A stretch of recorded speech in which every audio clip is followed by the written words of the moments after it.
sa kanya. Tinanong ko po yan, gusto ko pong marinig ng mga bata. Mismo pagtanong ko sa kanya na kung sino ang mas mahalaga sa amin. Kung mahalaga ba sa kanya yung mga bata, yung sa lalaki niya. Ang sabi? Ay mabilis po ang sagot niya sa akin. Na mas mahalaga daw yung lalaki niya. Tanggap na po. Pilit yung tatanggapin. Pinagpalit niya yung mga bata? Pinagpalit niya po. Doon sa lalaki? Sabi ko kahit sa mga bata na lang, yun lang po ang tanging pakiusap ko sa kanya. May asawa ba yun? Meron po. May pamilya? Meron. May mga anak? Wala po. Walang anak.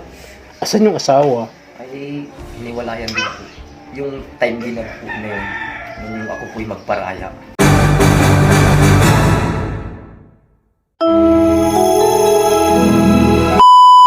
Subscribe to my channel. Good morning, ang mapagpalang umaga po sa ating lahat, mga katuwang.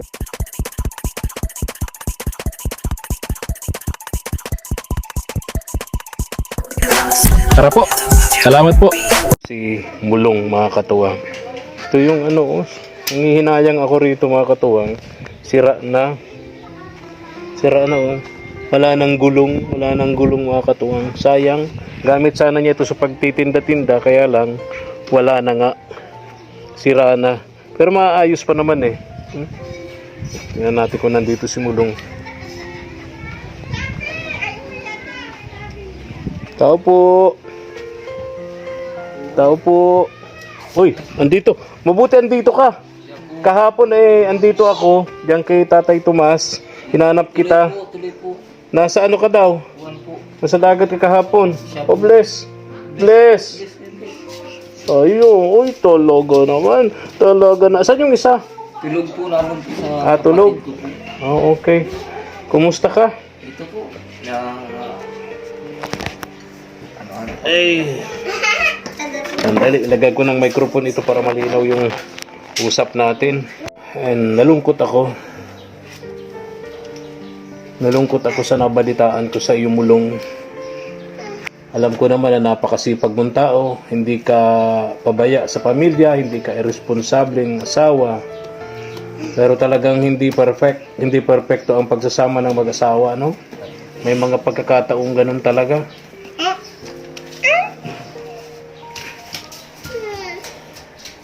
Si Agnes ba kapatid mo? Ay, okay. Yung nag-aaruga kay Tatay Tomas. Grabe daw yung iyak mo. Sabi ni Nanay Delia, grabe daw yung iyak mo nang ma-confirm na patay na si Tatay Tomas. ayaw po talaga. Matagal naman pala kayo nagsama noon, ano? Ayaw. Bata pa kayo daw andyan na sa inyo si Tatay Tomas. Opo, mga pa lang po siguro ako, mga 2 years old pa lang ako, nasa amin na po talaga. Ay, kaya naman pala, matagal na. Tapos talagang yung pakikisama ng matanda sa pamilya ninyo, kahit hindi ka dugo, ganun na lang, ano? Ayaw. Saan yung isa nito? Tulog? Tulog po. Oo. Kahapon, galing ako dito diyan kay Tay Tomas. Pansin ko ito yung laging oo. Andyan sila nakaupo sa may pintuan. Yung mga kalaro nila naglalaro, masasaya. Silang dalawang ito malungkot. Tapos wala ka na sa dagat ka raw. Siya po Kumusta ang pagdadagat mo? medyo po talagang ang hirap na po sa ngayon. Hirap na? Sobrang hirap po ng Kasi ang isda ngayon nasa malalim na lugar na. Opo. Ang nakakapunta lang doon yung malalaking pangisdaan, malalaking bangka, no? Siya po. Yung maliliit katulad mo sa tabi lang. Siya po. Wala naman ang isda sa tabi. Wala na. Di ba? Tama po, hirap na rin po sa akin. Tapos ganito pa po yung nangyari sa atin. Oo, malungkot nga, no? Yung nangyari ganyan, halos sa gabi nga po, halos di na ako magkatulog. Dahil di nga po sana yung mga bata na wala ang ina. Wala po yung bunso. Halos hindi po magkatulog yung sa gabi dahil po hinahanap yung ina niya. Pero wala po akong magagawa. Ako na po yung tumatay yung ina, ama, para sa mga anak ko. Yun lang po yung Anong dahilan? Bakit iniwan ka niya? Bakit iniwan kayo? Pinagpalit kayo sa iba? Yun nga po ang pilit kong iniisip sa akin kung ano pa ba yung pagkukulang ko. Ginawa ko lang po ang lahat para hindi siya mapabayaan. wala naman siyang nasabi sa akin. Kaya nga po, sabi ko, siguro nga po talagang yun na po talaga yung tadhana na ako ay ganito lang. Baka naman may bisyo ka. Wala naman po akong bisyo. Wala kang bisyo. Tapos, ganun pa. Kaya di ko, Kumusta naman yung lalaki na sinamahan ni Rochelle? ano lang ba daw, ang yung pang mas pinagpalit niya sa akin kung ako po yung mahirap, mas mahirap pa sa akin. Pwede walang bisyo. Pinagpalit sa akin, may bisyo lahat. Yun nga po ang itinatanong ko sa sarili ko. Kung bakit na kaya niya po bagang ipagpalit kahit baga po sa mga anak ko na lang. Na kaya niya ipagpalit yung mga anak niya sa isang taong walang kwenta. Itinuring ko pa pong tunay na kaibigan, tunay na kapatid. Alos lahat po ng meron ako sa loob ng bahay. Ang takbo niya rito sa aking panghihingi. Ako po open lang sa lahat. Dahil ganyan baga po ang ugali ko. Tinuturing mo siyang parang kapatid. Ay, totoo lang po. Tapos ganun, inahas pa ako. Yung pala nakikisama ka na sa isang ahas, ganun. Ganun nga po ang nangyari. Wala lang po. Matagal na palang may relasyon sila ni Rochelle. Tagal na po yan. Hindi ka nagmamalay. Alam ko na rin po. Ako na lang po yung nagtatanga-tanga. Dahil gusto ko pong maayos po ang pamilya ko. Gusto ko po siyang isaayos. Gusto ko siyang itama. Kahit ako nagmumukhang tanga na sa sarili ko. Pilit ko siyang itinatama. Halos po araw-gabi ko po siyang pinakikiusapan. Pagtulog ng mga bata, pinakikiusapan ko siya. Pero napatunayan ko po sa sarili ko na wala na talaga po kaming halaga. Hindi na siya nakinig. Hindi na po siya nakinig sa akin. Pinagpalit niya kayo. Opo. Anong sabi doon sa mga bata? Ang liliit pa nito. Wala abaga po siya. Basta po, tama na po ang minsan kong narinig sa kanya na pagtanong ko po sa kanya kung sino ang mas mahalaga sa kanya. Tinanong ko po yan. Gusto ko po marinig din ng mga bata. Mismo pagtanong ko sa kanya na kung sino ang mas mahalaga sa amin. Kung mahalaga ba sa kanya yung mga bata o sa lalaki niya. Ang sabi? Ay mabilis po ang sagot niya sa akin. Wala, mas mahalaga daw yung lalaki niya. Tanggap ko na po. Hindi kong tatanggapin. Pinagpalit niya yung mga bata? Pinagpalit niya po. Doon sa lalaki? Yun po ba magiging, yun po ba dapat maging isang magulang? Okay. Kaya niya ipagpalit yung mga bata. Yun sa walang kwentang tao. Mabigat yun, ano? Pinagpalit mo yung pamilya, yung mga bata na lang. Doon na nga po ako nagkumaan. Sabi ko kahit sa mga bata na lang, yun lang po ang tanging pakiusap ko sa So matagal mo lang alam na may hindi magandang nangyayari kahit sa loob ng pamamahay mo. Kasi kapitbahay lang nito mga katuwang, tapat na tapat ng bahay po niya. May asawa ba yun? Meron po. May pamilya? Meron. May mga anak? Wala pong ano. Walang anak. Asan yung asawa? Ay, hiniwalayan din po. Yung time din na po na yun, nung ako po'y magparaya. Anong maghiwalay kayo, yung asawa ng lalaki, humiwalay din sa kanya. Po, Nabalitaan. siya po. Ngayon edad nun. Siguro po mga 40 plus. Bata pa, ano? Si Rochelle, ilang edad ni Rochelle? 26 po. Bata pa din, ano? Ilang taon na kayong kasal? Ano na po, yung 4 years na. 4 years na kayo. Oo nga pala, naalala ko yung kasal. Oo nga pala, sorry. Oo. Anong naging reaksyon mo? Pagkagising mo sa umaga, wala na. O paano? Mismo kung baga ko po talaga kung hindi ko na po umasukdulan yung aking pasensya, Oo. ay pinapos ko po ng araw ang lahat. Paano nangyari? Talaga kung kinausap ko na po siya, Oo. sabi ko lang po sa kanya, wala siyang ibang narinig sa akin na kung ano pa man.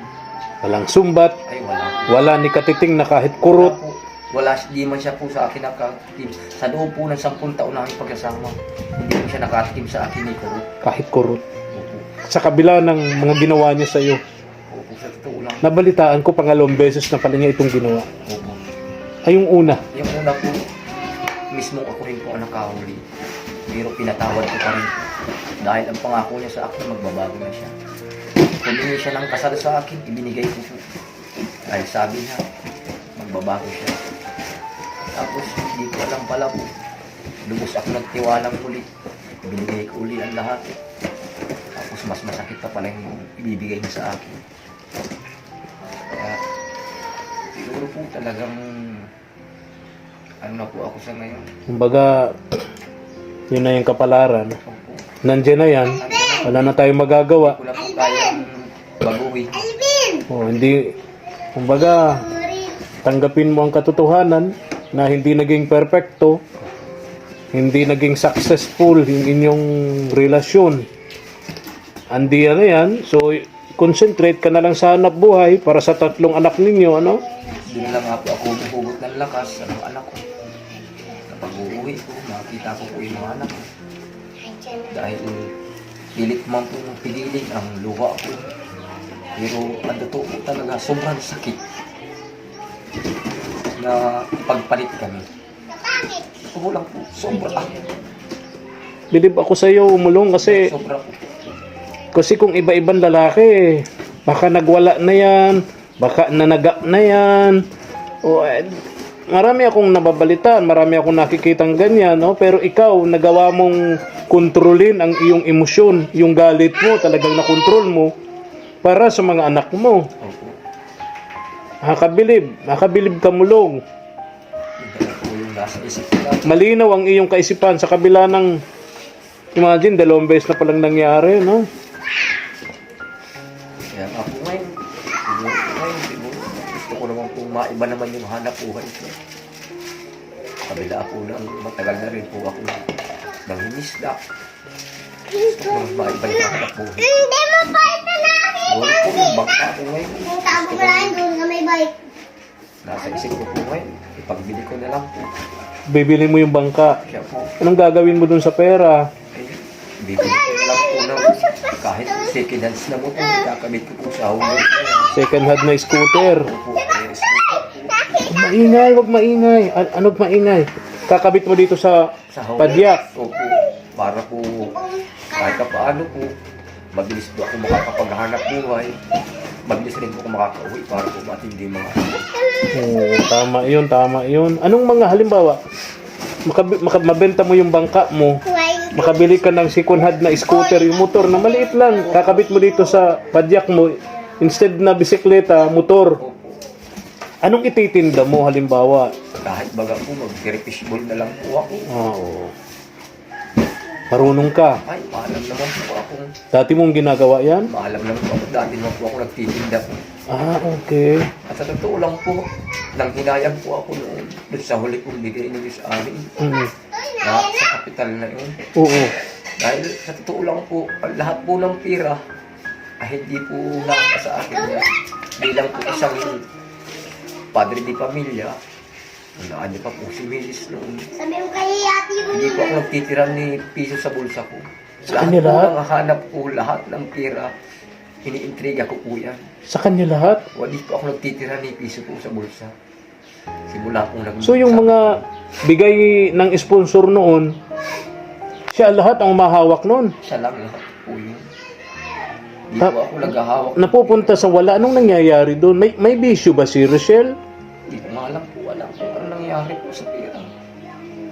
May bisyo ba siya? Wala naman po siyang bisyo. Yun nga po ako nagtataka kung bakit po. Nasaan napunta yung pera? Yun nga po ako nagtataka. Kaya kahit ano baga po sabi ko, siguro po talagang ginawa ito sa akin ng Panginoon na talagang baguhin yung buhay ko na parang siguro sinusubukan lang ako. Tama, pagsubok lang yan, mulong. Huwag kang mawawala ng pag-asa. Ginagawa lang ng Diyos na ginagawa, patatagin ka niya lalo. At may mga biyayang darating para sa'yo, sa pamilya mo, sa mga anak mo. Dapat maging matatag ka, mulong, kasi ikaw ngayon ang tatay yung hindi lang tatay, nanay nila. Kaya tama yung naisip mo para sa akin. Yung plano mo okay yung sa akin. Kasi kung bangka, magdamag, maghapon ka sa dagat, sino mag-aalaga nitong mga anak mo? Yung kapatid mo man, yung nanay mo man, may pamilya rin. So kung hulir nga naman may motor na second hand yan, makakauwi ka agad-agad. Makatindig pa po, maayos yung mga anak. Kasama ko po sila. Oo. Oo nga, pwede yun. Ang nakikita ko dyan sa poblasyon yung may may kwek-kwek, Ganun po. fishball. Diba? Ilalagay mo dyan sa mo dito o ano? Papalagyan Oo, lalagyan dyan, Sa oh. higyan. Yan po yan. Pwede talaga yun, mulong, ano? Dahil gusto ko pong mabago talaga yung hanap buhay ko na dahil po yun po yung nakikita ko sa sarili ko na gusto ko baguhin ko naman. Mm. Dahil nung nasa dagat po talaga ako, ginagawa ko ang lahat. Maliit lang ang kita mo sa dagat, ano? Maliit po talaga. Tapos po pag malakas ang dagat, Wala. wala po akong hanap buhay. Ito, bigyan mo ako ng isang rason. Siguro, alam mo, karamihan sa mga mag-asawa nagkakahiwalay yung babae sumasama sa iba dahil sa kahirapan. Di ba? Dahil sa kahirapan, gustong makatikim ng ginhawa, kaya yung babae sumasama sa iba. Tingin mo, baka ganun ang naging dahilan ni Rochelle. Siguro po, para sa akin po, kung sasabihin naman pong kaginhawahan, sana naman po mas mayaman pa yung sinamahan niyo. Siguro naman po hindi po siguro ganun. Anong hanap buhay nun? Dahil wala naman pong trabaho. Ako ng trabaho. Tambay lang po. Isipin niyo po, nang malaman ko po ang lahat, kaya po nagtagpi-tagpi na po lahat ng aking nakikita, aking nalalaman. Mismong ako na po ang nakakaalam na. Yung hanap buhay ko po, yung hanap ko sa buong maghapon, iniintriga ko sa kanya, yun pala, ibinibigay lang niya doon sa lalaki niya, pinag-iinom lang ng lalaki. Oh my God. Sobrang kapal po talaga. Oh my God. Pinaghirapan mo, pinagpaguran, pinagpuyatan mo, pinagpawisan mo. Bibigay dun sa lalaki pang inom. Ako lang po ang nagpapakahirap, siya po nagpapakasarap. Oh, grabe. Hindi na talaga yon, mulong. Tama yung pasya mo, tama yung desisyon mo. Hindi mo na pinag-aksayahan ng oras yung ganong klaseng relasyon, walang patutunguhang maganda yun. Kasi sa kabila ng lahat na ipinakita mong kabutihan sa kanya, sa halos isang dekada yung pagsasama, sabi mo nga kahit isang kurot, hindi siya nakatikim sa'yo. So, po, Nagsusumikap ka naman, nagsasakripisyo ka sa relasyon ninyo. Pero talagang walang nangyari. hindi ko po kayang baguhin. Oo. Ginawa ko po ang lahat, pero di ko po kayang baguhin talaga. Wala ka bang planong idemanda sila? Wala na po para po sa akin. Dahil po para po sa akin, masaya na rin po ako. Dahil hindi naman po ako may kagustuhan na magkahiwalay kami. Siya po ang gumawa. Tsaka pangalawang beses na. Pangalawang beses na po yan. Yung isang beses, minsan, maintindihan pa natin eh. Po, naintindihan pa po. Pero yung naging dalawang beses na, mukhang masyadong malabo pa sa sabaw ng pusit Totoo lang po. Hindi na po talaga na maintindihan. maintindihan kung bakit. Lagi ko pong itinatanong yan sa akin. Mag-araw, magabi sa halos na bawat oras ko yung nagdadaan na yan. Di po ba nawawala sa isip ko na itinatanong ko sa sarili ko, bakit? Anong pagkukulang ko? Yun lang po lagi yung napasok sa isip ko.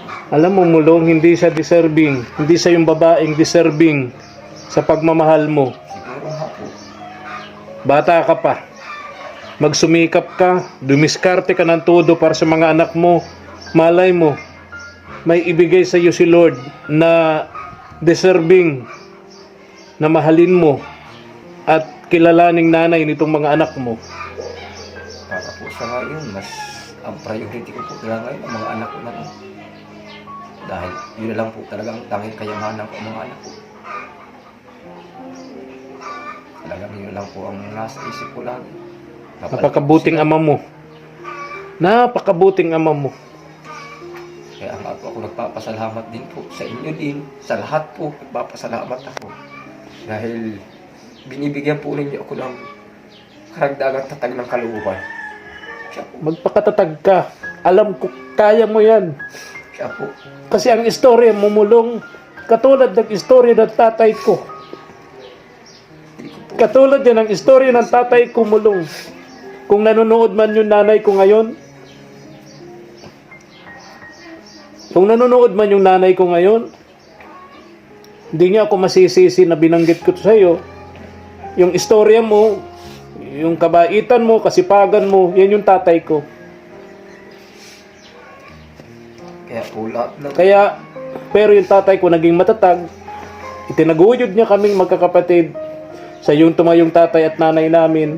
Hanggang sa namatay, di na nag-asawa yung mulong. Hanggang sa namatay, di na nag-asawa yung tatay ko. Kasi ang paniniwala ng tatay ko, nung binatilyo na ako, sinasabi, tayo baka mag-asawa ka. Ganyan, sabi sa akin, ay hindi na anya. Pag kayuan niya ay inapi-api niyan, baka masaktan ko lang yan. Ngayon, kaya sa pagmamahal niya sa mga anak niya, talagang hindi na siya nag-asawa.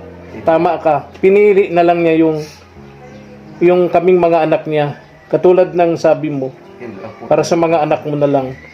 Dahil po talagang wala pa akong ibang paghuhugutan ng lakas. Hindi po sa mga anak ko na lang. Tapos po sa mga kagaya ninyo na tumutulong sa akin, lahat po ng mga nagsasabi sa akin na talagang po, loob nyo lang po ako huhugot lahat ng lakas po. Ilang buwan na ba to? Bakit ngayon lang namin nalaman? Mulong kung hindi pa namatay itong si Tatay Tomas. Nung Pizza City lang po yan. Ano lang pa, nito lang. Ngayon lang po Pizza City Ilang araw pa lang. pa lang po yata. Ano ngayon ay 17. Friday. So halos 10 10 days 10 days pa lang. So kaya hindi pa sanay yung mga bata, ano? talaga. Hindi pa sanay silang matulog mag-isa. Lalo yung bunso, makinana yun eh, no? Po, lagi pong hanap-hanap. Hanap hanggang ngayon. Siya po. Ay, ginagawa ko na lang po ang lahat ng paraan para po alawin yung bunso ko. Dahil wala akong magagawa. At least mayroon na kayo maayos na bahay, Mulong, ano? Laki po para salamat ko. Oo. Yun lang nga po yung pinagtataka ko. Kung bakit noon po halos wala. Naiyak ako sa iyo, Mulong. Naalala ko yung tatay ko. Hindi ko lang Naalala ko yung tatay ko. Katulad mo, Mulong. lubos maisip yung pangyayaring ganito sa buhay ko talaga. Lubos maisip yun. Kung sino baga po yung totoong nagmamahal, yung pa naman yung Yung lalaki. Ganun talaga. eh, Anyway, tawanan na lang natin yan. ayaw po, para po sa akin. Oo. Siguro, hindi naman baga po tayo bibigyan ng mahal na Panginoon ng problema kung hindi natin kakayanin. Tama, tama. Di ba yung dagat? Ikaw mangingisda, araw-araw ka na sa dagat. Opo. Napakalawak, di ba? Bibigyan ka ng problema. Kasing laki, kasing bigat ng barko. Pero intindihin natin, bibigyan ka naman niya ng solusyon kasing lawak ng dagat. Di ba? Kaya tawanan na lang natin yan, Mulong. Yun po yung inaano ko sa akin. Oo. Oo. Lahat po Nadala lang ako, naiyak lang ako kasi naalala ko yung tatay ko. ako po yun. Ganyan na ganyan ng istorya. Po talaga rin ako. Sobra po talaga. Ganyan na ganyan ng istorya ng tatay ko. Ako sa ngayon dahil Naghiwalay kasi sila, Mulong. yung buhay ko. Saka yung tatay ko, edad ko noon ano na eh. Kaya alam na alam ko ng istorya. Ano na ako noon, grade 5 ako. Ako yung panganay. Ay, si po, yung panganay ko baga po ay grateful na ngayon. Grade 5 ako. Kaya alam na alam ko ng istorya. Kaya lalaki yung bata, yung panganay mo, alam na niya ang istorya. Istorya. Oo, tama yun. So ito, Mulong, meron ako dito. Pinabibigay ito sa iyo ni Ma'am Nancy. Ayan, Ma'am Nancy and Sir William. Tanggapin mo. Ay, maraming salamat po, Ma'am Nancy at Sir William sa binigay niya po sa amin. Laking tulong po ito sa ano po sa ngayon para po sa mga bata. Maraming salamat po. Sana po pagpalain pa po kayo. Sabi sa akin, bigyan kita ng bigas. Nagdalawang isip lang ako kasi kung magdadala ako ng bigas, malayo ito, baka wala ka dito, baka nasa dagat ka. Alangan naman na ibalik ko na naman sa bahay yung bigas. So balik-balik, rough road pati dito, ang hirap sa motor, no? Kaya sabi ko, siguraduhin ko muna na nandito ka. Kung wala, magbibili na lang ako, babalik ako. Doon ako bibili ng bigas, ay nagkataon, andito ka na, so bigay ko na sa iyo yan, ano? Pinabibigay ni Ma'am Nancy and Sir William. Salamat po talaga, Ma'am Nancy at Sir William sa tulong niyo po. Kailan mo planong ibenta yung ano? Inaalok ko na nga po. Naalok mo na. Siya po. O, tapos pag nabenta, bibili ka na ng motor. Po agad ako na. Kahit yung second hand, no? Ikaw lang po. Oo, para maikabit mo na dito sa... Kung maikabit Tapos? agad, para... Karoon ka ng kahit mali, 10,000 puhunan siguro, ano? Kung puhunan, okay na po yun. Magkano yun? Magaganong klaseng puhunan? Pagsisimula naman baga po yan, sa maliit. Oo. Maalam naman po ako magnegosyo. Anong mga, dati mo nang-experience yan? Dati naman po din ako, nung nasa Manila po ako, nagbindor na din po ako. Ah, okay. Marunong ka talaga sa ganyan. Nasa Manila po ako.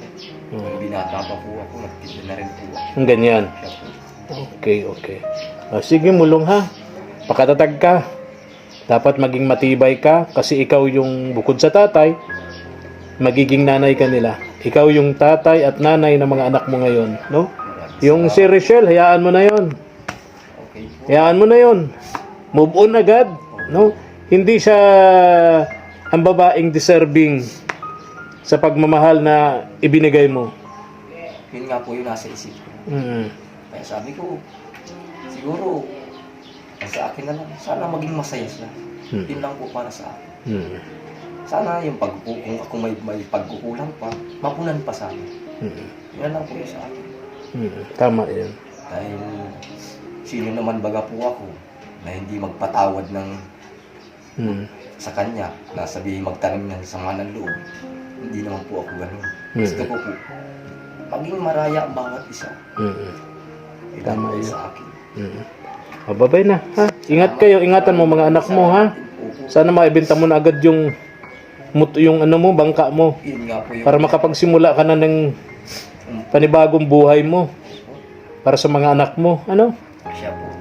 Sige na mulong, ha? Ingat ka. Maraming salamat po. Ingat ka. Maraming salamat po, Kuya Efren, dahil po sa lahat po ng problema namin, ay andyan ka po. At kung nanonood man po yung asawa ko sa ngayon, sana maging masaya ka. At kung may pagkataon ka sana na pagdasal mo yung mga anak mo, isama mo na rin sana kami.